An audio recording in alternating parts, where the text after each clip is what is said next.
A tentação de Jesus Cristo. Esse será o tema da devocional do dia de hoje. Olá a todos, sejam todos bem-vindos a mais um devocional do dia, alimento diário para as nossas vidas.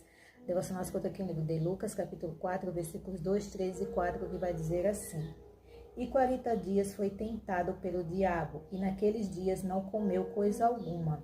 E terminados eles, teve fome. E disse-lhe o diabo: Se tu és o filho de Deus, dize a esta pedra que se transforme em pão. E Jesus lhes respondeu, dizendo: Está escrito que nem só de pão viverá o homem, mas de toda a palavra de Deus. Amém?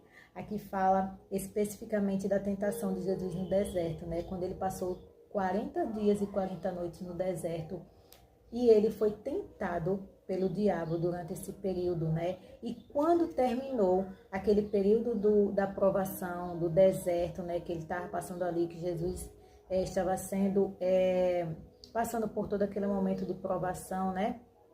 O diabo veio e ofereceu pão para ele comer, porque ele teve fome. Aqui a palavra fala, ele teve fome.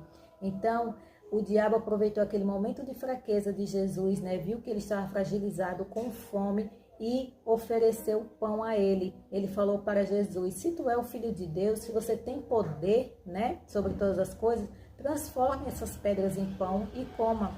E Jesus o negou, rejeitou, né, a tentação que o diabo lançou sobre ele, falando que nem só de pão viverá o homem, mas de toda a palavra que sai da boca de Deus.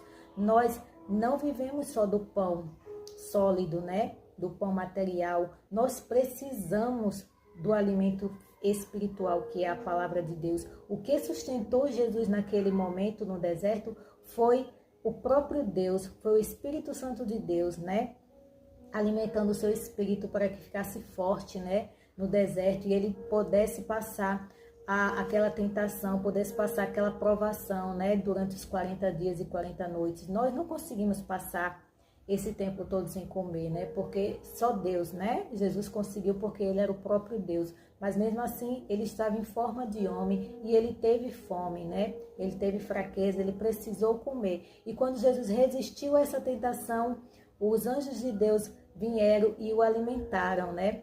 É assim que nós devemos resistir, é assim, dessa forma que nós devemos agir. Nós devemos resistir ao diabo quando estivermos passando por lutas, quando estivermos passando por provações. Ele vai sempre lançar propostas fáceis para que a gente venha a cair. Ele sempre vai lançar tentações para que a gente venha cair, e a gente tem que resistir como o nosso Senhor Jesus Cristo resistiu. Nós devemos ser firmes e fortes para ser